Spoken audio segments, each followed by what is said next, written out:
Good evening, everyone. Welcome to our Saturday night, 6 o'clock Bible Challenge. I was looking at the calendar, and I believe that tomorrow morning will be the 6th Sunday that we haven't held church at our church building. It's a long time. We're holding church where the church is just a building. We know that. We believers are the real church. But it's still nice to be able to get together and fellowship and to greet one another and talk with one another and be encouraged by one another's presence. And we've not been able to do that. Instead, we are gathering in our homes and maybe with husbands and wives, parents, children, brothers and sisters, maybe a grandparent, an uncle or an aunt, and a dog or a cat. And the dog sits on your lap, and it's a little different. And maybe sometimes you wear your pajamas. I don't know if you've noticed the Sundays that we've had church on Sunday morning, I still get myself up and dress up, put a suit on, and just kind of go through the normal routine of getting ready for Sunday morning service. Makes me feel a little better. This evening we're going to be looking at the book of Ecclesiastes. If you're like me, you'd like for all this to, but we don't know how much longer we're going to be required to do what we're doing. But God's with us. We'll look at Ecclesiastes in just a minute. Shepherd of love, you knew I had lost my way. Shepherd of love, you cared that I'd gone astray. You sought and found me, placed around me strong arms that carried me home. No foe can harm me or alarm me, never again will I roam. Shepherd of love, Savior and Lord and guide, Shepherd of love, forever I'll stay by your side. You sought and found me, placed around me strong arms that carried me home. No foe can harm me or alarm me, never again will I roam. Shepherd of love, Savior and Lord and guide, Shepherd of love, forever I'll stay by your side. Well, we're looking at Ecclesiastes chapter number 5. And if it's tomorrow will be the 6th Sunday, I believe, that we've had to meet in our homes. That means for a lot of us, it's also been a long time that you've been maybe in lockdown and you've been with the same people for over 5 weeks now.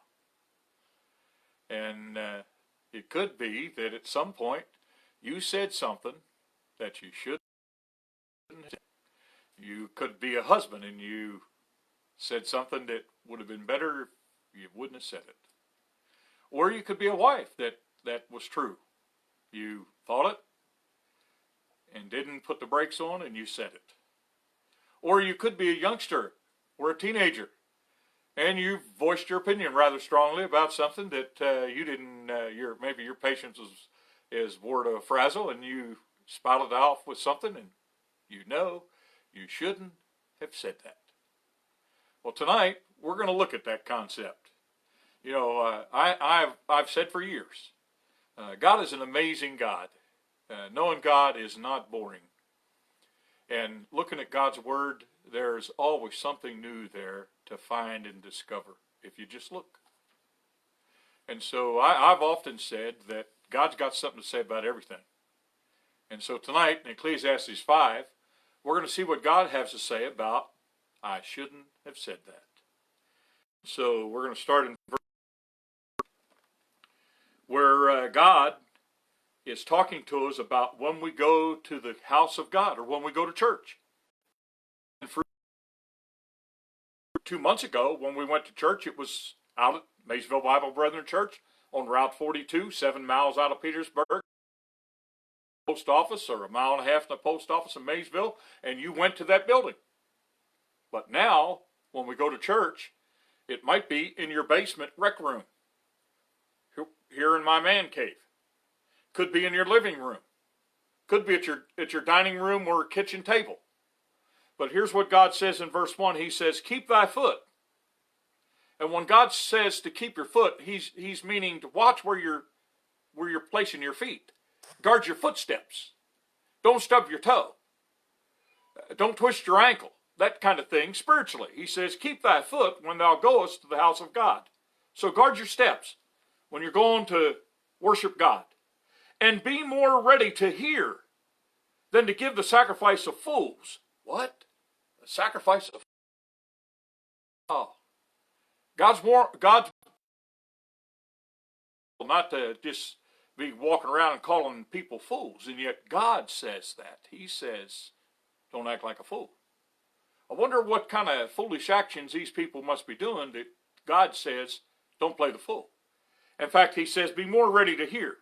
I heard a long time ago the little saying, God gave us 2 ears and 1 mouth, meaning we ought to listen twice as much as we talk.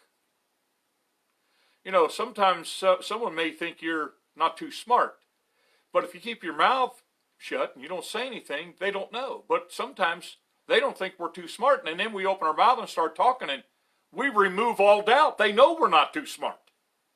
And so it's a good thing for us to guard our mouths, to guard our footsteps, and then be prepared to listen more than we're going to talk.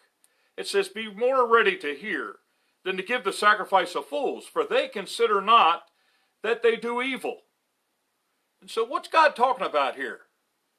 There is a group of people, really there's 3 groups of people, and we're going to look at all 3 groups just for a minute or so. This first group, they can even come to church, but they're involved in all kinds of wrongdoing, evil. They don't give it much thought. Hey, it's Sunday morning, I better go to church. But the rest of the week, they've been living for the devil. They've been living for themselves. They haven't regarded what God has to say about anything. There's no breaks, no consideration. They've just been involved in wickedness. And so, verse 2, he says, be not rash with thy mouth, and let not thine heart be hasty to utter anything before God. Be careful what you say. For God is in heaven, and thou upon earth. See, God's way up in heaven. He sees it all. He doesn't miss a thing. And he says, therefore, let thy words be few.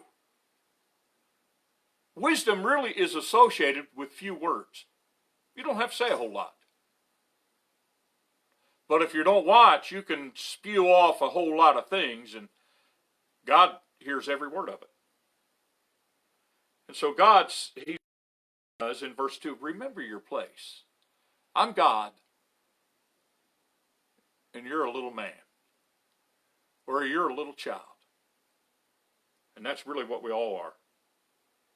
In verse 3 says, for a dream cometh through the multitude of business, and a fool's voice is known by a multitude of words.